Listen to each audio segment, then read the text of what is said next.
इतिहास उसका लिखा जाता है, इतिहास उसकी नोटिस लेता है जो लहरों को चीर कर चलता है। प्रवाह में तो लाशें बहती हैं, इमरान लाशों की तरह प्रवाह में कभी नहीं बहे। इकरा में और प्रदीप में, इन दोनों में बिल्कुल बाह मरोड़ने वाली स्थिति है। तो माजिद को तो चुनाव लड़ना ही नहीं है, मैं कह रहा हूँ, वरना वो चुनाव उठा सकते थे। नमस्कार, स्वागत है आप सभी का हिंदुस्तान 24 पर और मैं आप सबके साथ विपिन चौधरी।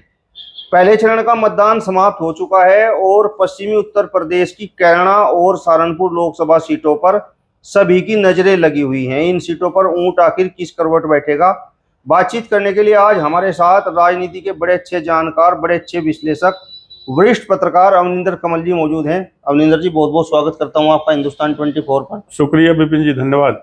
2019 के मुकाबले 2024 में मत प्रतिशत कम हुआ है, तो इसके पीछे आप क्या वजह मानते हैं? क्या लोगों में चुनाव को लेकर उत्साह नहीं था?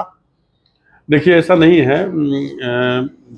कुछ चीज़ें जो मुझे समझ में आ रही हैं, जैसे हिंदुओं का वोट प्रतिशत थोड़ा कम हुआ है अपेक्षाकृत मुस्लिमों के। अगर सहारनपुर की बात करें तो जैसे बेहट में 72% मतदान हुआ, मुस्लिम बहुल इलाका है वो।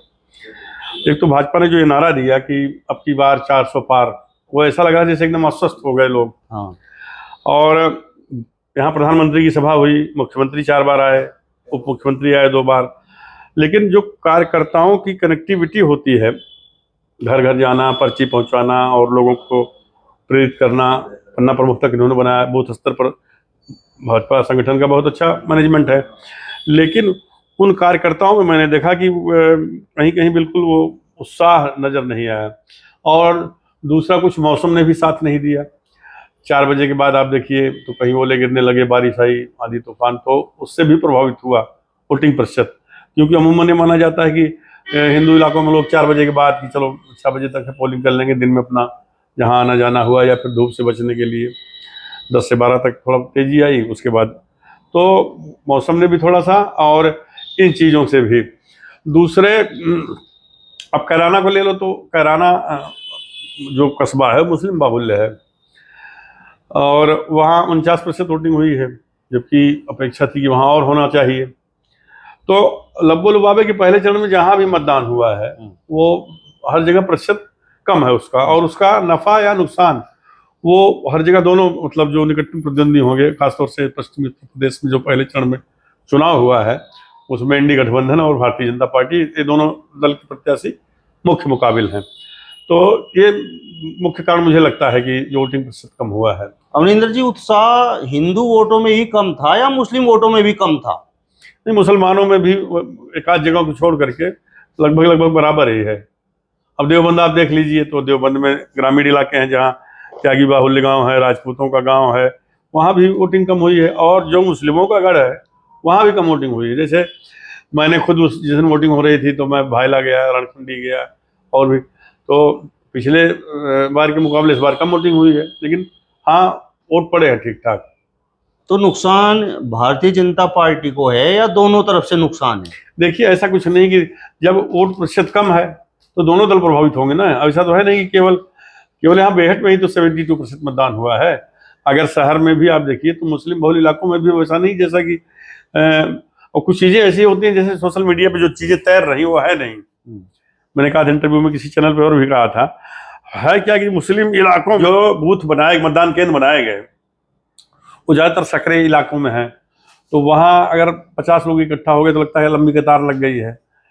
उसकी तुलना में जो हिंदू बहुल इलाकों में बूथ मतदान केंद्र है, जैसे आपका जेबी जैन कॉलेज ले लीजिए, नुमाइश कैंप ले लीजिए, कैंपा सदन ले लीजिए, ये बड़ा स्पेसियस है, तो यहाँ वो कतार नहीं दिखाई पड़ी। तो लगभग बैलेंसिंग है, ऐसा कुछ नहीं है। मेरा सवाल आपसे कैराना लोकसभा को लेकर है। जिस तरीके से इकरा हसन नया चेहरा थी और लंदन से पढ़कर आई थी, हाँ। और पूरा सोशल मीडिया पर, चाहे वो यूट्यूब चैनल हो या फिर नेशनल लोकल चैनल हो, सभी पर इकरा हसन छाई रही, और चर्चाएं ये होती रही कि भाजपा प्रत्याशी प्रदीप चौधरी को इकरा हसन ने एक तरह से पूरी टक्कर दे रखी है, प्रदीप चौधरी के पसीने छुड़ा रखे हैं। तो इस हिसाब से कैराना लोकसभा सीट पर आपको क्या नजर आ रहा है? देखिए, ऐसा है कि इकरा हसन बहुत बढ़िया चुनाव लड़ी हैं, उनकी छवि बहुत सोबर है, और जैसा कि आप खुद ही कह रहे हैं कि लंदन से पढ़ी लिखी हैं, वो चीज़ें अलग हैं। लेकिन अब है क्या कि इकरा हसन पिछले 1-1.5 साल से सक्रिय रही है क्षेत्र में, और सोशल मीडिया प्लेटफॉर्म पर उनका ग्राफ काफी ऊपर रहा है। तो उससे इस चीजों से क्या होता है कि एक तरह का माहौल तैयार हो जाता है। अब तमाम लोग इसी समय कि इकरा जीत गई, खैर तो 4 जून के बाद पता चलेगा, लेकिन ग्राउंड में जब आप उसका आकलन करेंगे, देखिए मेरी बात बड़ी गंभीरता से अपने आपके दर्शकों को भी मैं कहना चाहूंगा कि वो जो ग्राउंड लेवल पे चीजें होती है ना, वो सोशल मीडिया पे नहीं दिखती हैं। जैसे राजपूतों का विद्रोह कि भाई वो सब बगावत कर गए, एक जगह प्रदीप चौधरी की धर्मपत्नी की गाड़ी का घेराव 2-4 लड़कों ने किया, लेकिन ऐसा नहीं। अब क्या सोशल मीडिया के दौरान वो तैरने लगेगी, ट्रोल होने लगेंगे प्रदीप चौधरी, लेकिन वो है नहीं। प्रदीप चौधरी का जो कोर, भारतीय जनता पार्टी का जो कोर वोट बैंक है, उसमें थोड़ी बहुत सेंध हमारी हुई है। मैं नहीं कह रहा हूँ कि कुछ सैनियों का भी वोट गया है, कुछ हिंदू गुजरों ने भी करा वोट किया होगा, लेकिन आप ये देखिए कि अगर कहीं से एक बाल्टी पानी निकाला गया तो कहीं 2 बाल्टी पानी उसमें और डाल दिया गया, चाहे वो दूसरे तालाब का हो। तो प्रदीप के साथ हुआ है। देखिए जाटों का चूंकि जयंत बगलवीर हो गए ऐन समय में भारतीय जनता पार्टी के, तो शामली में जाटों का अच्छा खासा वोट है। तो जाट एक मुश्त पड़ा है, गुज्जर एक मुश्त पड़ा है, थोड़ी बहुत कटिंग हुई है। सैनियों का भी बहुत अच्छा खासा वोट ले गए हैं। और उसका पूरा सिनेरियो देखिए आप, जो कैराना लोकसभा सीट का, तो 5 सीटें हैं, कैराना और सदर शामली, थाना भवन, गंगोह और नकुड़। गंगोह और नकुड़ में गुर्जर, हिंदू गुर्जर मुकेश चौधरी और कीरत सिंह, इनकी भी प्रतिष्ठा का सवाल है। मुझे नहीं लगता कि इन दोनों विधानसभा सीटों में इकरा प्रदीप को पीछे करेंगी। इसके अलावा प्रसन्न चौधरी शामली सदर से विधायक हैं, रालोद से, उनका भी अपना वकार है। शहर में वैश्य समाज का वोट है, पंजाबी समाज का वोट है, और जो अदर वोट है। और प्रसन्न चौधरी वर्तमान विधायक है रालोद से, रालोद बीजेपी की बगलगीर है, तो वहां भी प्रदीप चौधरी का अच्छा प्रदर्शन रहेगा। थाना भवन में रालोद के सिर्फ विधायक हैं। तो मुस्लिमों को, अगर हिंदुओं का वोट इकरा को मिल रहा है, मेरी बात सुन लीजिए, तो प्रदीप चौधरी को मुसलमानों का भी वोट मिल रहा है। इलेक्शन के दरमियान मैं उनके घर पर भी गया, तो मैं देखता था कि 10% मुसलमान भी वहां आए, और मुझे लगता है कि वो उनके लिए वोटिंग किए होंगे। यही बात इकरा के साथ रही है। लेकिन प्रदीप चौधरी बहुत अच्छा चुनाव लड़े हैं, बावजूद इसके कि जो ये हो रहा था कि राजपूत नाराज हो गए हैं, फला ये वो कुछ नहीं।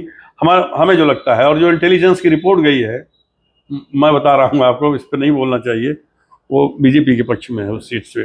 प्रदीप चौधरी के साथ तो चर्चाएं ये हैं कि कुछ भीतरघात भी हुआ, भारतीय जनता पार्टी से जुड़े हुए सीनियर नेताओं ने ही उनके साथ विश्वासघात किया। देखो ऐसा कुछ नहीं कि मैं, ये तो सब में कहा जाता है, हर पार्टी में कुछ न कुछ असंतुष्ट लोग होते हैं, और वो थोड़ा बहुत प्रभावित करते हैं। बाकी ऐसा कुछ नहीं है। भारतीय जनता पार्टी की एक, इनकी इतना ज्यादा, इनका मतलब इनकी अपनी गोपनीय विंग भी है, सबका आकलन होगा। अगर नकुड़ से हार जाते हैं प्रदीप चौधरी, तो मुकेश चौधरी के लिए भी उसमें उल्टी गिनती हो सकती है, कीरत चौधरी के लिए भी। तो ये लोग अपनी जी जान से ताकत लगाए हैं। और कैराना कितनी बार मुख्यमंत्री आ चुके, सहारनपुर आ चुके। वेस्ट यूपी में बहुत ज्यादा फोकस रहा पहले चरण पर, क्योंकि पहले चरण में जो हवा बनेगी वो आखिरी तक, मतलब मिडिल में जा करके अवध क्षेत्र में, रोहिलखंड में, बुंदेलखंड में, फिर उधर पूर्वांचल में, भोजपुर जो क्षेत्र, बनारस और आसपास। तो इसलिए पश्चिमी उत्तर प्रदेश में हवा बनना ये बड़ा महत्वपूर्ण है। और वो हवा भारतीय जनता पार्टी ने बना ली, क्योंकि विपक्ष यहाँ रहा नहीं। अखिलेश यादव और राहुल गांधी ने पहले चरण में यहाँ कोई सभा नहीं की, प्रत्याशियों के हवाले छोड़ दिया, तो उसका भी मतलब इम्पैक्ट है। प्रधानमंत्री यहाँ पर आए, मुख्यमंत्री आए, और मंत्री तो यहाँ पर घूमते ही रहे। हाँ, खासकर कैराना लोकसभा सीट की यदि मैं बात करूं, इसके बावजूद इकरा हसन को ये चर्चाएं लगातार सामने निकल कर आ रही हैं कि सर्व समाज का वोट इकरा हसन को मिला है। भाई सर्व समाज का वोट मिलना और उसकी मात्रा क्या, संख्या क्या है, ये दोनों 2 चीजें हैं। मान लीजिए कि इकरा हसन को 1% हिंदू गुर्जरों ने वोट दे दिया, 2% दे दिया, और सैनी बिरादरी ने दे दिया 1-2%, 4% या जो भी हो, तो सर्व समाज का वोट मिलना कि हर जगह से प्रतिनिधित्व हो गया। भाई ठाकुर बिरादरी का भी वोट मिला, उनका भी मिला, उनका मिला। लेकिन ये जीत के लिए पर्याप्त थोड़ा है। सर्व समाज, जब पता चला कि संख्या 80% वोट गुजरों को चला गया, हिंदू गुजरों को इकरा को। ऐसा है क्या? आप बताइए, आप भी पूरे चुनाव में बेस्ट यूपी घूमते रहे, ऐसा है क्या कि इकरा को टोटल हिंदू गुजर गया? नहीं। अच्छा, चुनाव से पहले जिस तरीके से राजपूत महाकुंभ हुआ और वहां पर रघुकुल रीत सदा चली आई, प्राण जाए पर वचन न जाई, ये कस्में खाई गई, और उधर सैनी समाज में बड़ी नाराजगी दिखाई दी, और खासकर गुर्जर समाज का जो युवा वर्ग है, और 2022 में जिस तरीके से धर्म सिंह सैनी चुनाव हार गए और उसके बाद जिस तरीके की प्रतिक्रियाएं गुर्जर समाज के युवाओं ने दी, तो सैनी समाज में भी कुछ नाराजगी थी। तो वो कहाँ तक आपको दिखाई दी? देखिए, मैं बताऊं कि राजपूत समाज की जो नाराजगी थी वो प्रदीप को लेकर के कम और चीज़ों को लेकर के ज़्यादा, और वो कहीं न कहीं से मुझे तो प्रायोजित लगता है। और देखिए, राजपूत समाज को बीजेपी ने कम तो दिया नहीं है। राजपूत समाज की आबादी 7% है प्रदेश में। दूसरी बार मुख्यमंत्री राजपूत समाज से योगी आदित्यनाथ, कैबिनेट में 43 विधायक भाजपा गठबंधन के हैं राजपूत समाज से, 8 मिनिस्टर हैं राजपूत समाज से। इस तरह का कुछ किया जाए, दबाव की राजनीति भी कह सकते हैं या जो भी हो, लेकिन अंततः उसको उनको मना लिया गया था, कोई ऐसी दिक्कत नहीं, जहाँ तक मैं समझता हूँ। तो जिस तरीके का आपका आकलन है उस हिसाब से तो प्रदीप चौधरी और इकरा हसन के बीच जबरदस्त फाइट है। हाँ बिल्कुल, फाइट तो इन्हीं दोनों में। बसपा प्रत्याशी श्रीपाल राणा तो वो त्रिकोणात्मक संघर्ष की स्थिति भी नहीं पैदा कर सके। जैसे अमाजिद अली चुनाव से पहले एक तरह से उन्होंने हथियार डाल दिए, और मायावती की सभा के बाद भी उनका चुनाव नहीं उठा। उनके साथ जो लोग थे वो, चूंकि वो पहली बार चुनाव लड़े थे, माजिद, उनकी पत्नी जिला पंचायत अध्यक्ष रही। वो चुनाव कैसे होता है, पैसे के बल पे होता है, आपको पता ही है। लेकिन इसमें इस चुनाव में फर्क है ना, तो माजिद को तो चुनाव लड़ना ही नहीं है, मैं कह रहा हूँ, वरना वो चुनाव उठा सकते थे। लेकिन उनके जो कारकुन थे, हिसाब किताब रखने वाले हैं, जो आसपास औरा बनाए थे लोग, तो मुझे लगता है कि वो कुछ चुनाव उठा ही नहीं उनका। इसलिए यहाँ भी भाजपा के राघव लखनपाल इमरान में टक्कर है। आपके हिसाब से सहारनपुर लोकसभा सीट पर मुस्लिम बटा है या एक तरफा इमरान मसूद के पक्ष में चला गया? देखिए, ऐसा है कि जो पसमानदा समाज के मुस्लिम हैं, जैसे उसमें गाड़ा बिरादरी और तेली बिरादरी, तो उसका काफी कुछ वोट माजिद को मिला है। ऐसा नहीं जब रिजल्ट निकलेगा तो माजिद को मुसलमानों को वोट नहीं। देवबंद में माजिद को ठीक ठाक वोटिंग हुई है, और माजिद के साथ जो 2 नेता लगे हुए हैं, एक तो मजाहिर हसन मुखिया ने पार्टी छोड़ दी, बसपा में आगे, वो फिर चले जाएंगे सपा में। तो वो लोग इस उद्देश्य से आए थे, जहां तक मुझे लगता है कि इमरान को इनके प्रकार हराना है। तो तेली समाज का भी वोट प्रभावित हुआ है, जो मजाहिर हसन मुखिया के प्रभाव में लोग मामूली, बाकी बम्पर वोटिंग तो इमरान मसूद को हुई है। देवबंद इलाका छोड़ दीजिए, तो बेहद के भी कुछ क्षेत्रों में गाड़ा बिरादरी, तेली बिरादरी को, सदर में भी कुछ ऐसा है, लेकिन वो ऐसा नहीं कि जो बहुत अच्छी स्थिति में माजिद को ले जा सके। आप ये देखिए कि जैसे मेयर का जो चुनाव हुआ था, उसमें आसिम मलिक के भाई जो थे सपा के कैंडिडेट, 22,000 के करीब वोट पाए थे, और खदीजा मसूद हारी 8,000 साढ़े 8,000 से। तो अगर वो वोट इनको मिल जाता तो खदीजा मेयर बन जाती। तो इमरान को हराने के लिए मुस्लिम नेताओं में भी एक वो है, क्योंकि उनको पता है कि अगर इमरान संसद में पहुंच जाते हैं तो वो ऐसा बट वृक्ष है कि उसके नीचे केवल पौधे पल सकते हैं, वो बिटअप नहीं बन सकते, मतलब वृक्ष नहीं बन सकते। आप देखिए कि इमरान मसूद 4 चुनाव हार चुके हैं, 2 विधानसभा का, 2 लोकसभा का, लेकिन इमरान जैसी टीआरपी बेस्ट यूपी में किसी नेता की नहीं, चाहे वो मंत्री हो, सांसद हो, कुछ बताइए किसी की है। देश का मीडिया आता है तो इमरान के पास आता है, क्योंकि इमरान के पास मास है, एक बड़ा जो मुस्लिमों का तबका है उनके साथ है। अब वो अपना चेंज किए हैं थोड़ा सा रूट, काजी रशीद मसूद की तरह, जैसे सेकुलर के मिजाज नेता थे, तो अब इमरान ने भी वही अख्तियार किया है और उसी रूट पे चलना शुरू किए हैं। इमरान मसूद तो बड़े आश्वस्त नजर आ रहे हैं, और खासकर ये भी लगातार दावा कर रहे हैं कि इस चुनाव में हिंदुओं का वोट उन्हें काफी संख्या में मिला है। तो आपको क्या लगता है, हिंदू वोटों में इमरान मसूद की सेंधमारी हुई है कि नहीं? देखिए, मेरा एक बहुत संक्षेप में कहना है, जैसे मोदी के बारे में जुमला ही है कि उनका सीना 56 इंच का है, तो खैर वो तो भाई प्रधानमंत्री हैं, लेकिन इमरान का जहां तक है, मैं मानता हूँ कि उस आदमी का कलेजा 1.25 शेर का है।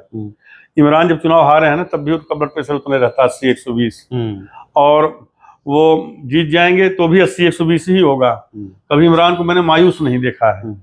ये बहुत बड़ी क्वालिटी है इमरान मसूद में। हाँ, क्योंकि वो जन लीडर हैं। ये जरूरी नहीं कि आप चुनाव जीत जाएं। इतिहास उसका लिखा जाता है, इतिहास उसकी नोटिस लेता है जो लहरों को चीर कर चलता है। प्रवाह में तो लाशें बहती हैं, इमरान लाशों की तरह प्रवाह में कभी नहीं बहे। उन्होंने लहरों को चीरा है, इसलिए इतिहास उनका नोटिस लेगा। इसलिए नेशनल मीडिया वहां जाता है। बीबीसी का कोई पत्रकार बेस्टूपी माता इमरान मसूद के यहाँ जाता है। ऐसा क्यों है? क्योंकि ये जन लीडर हैं। चुनाव जीतना हारना चलो ये तो कई बार समीकरणों की स्थिति होती है। इमरान के पास आज वो पार्टी नहीं है, भाई कांग्रेस में है, जिसका उत्तर प्रदेश में कोई जनाधार नहीं है। तो यहाँ इमरान मसूद चुनाव लड़े हैं, ना कि कांग्रेस पार्टी।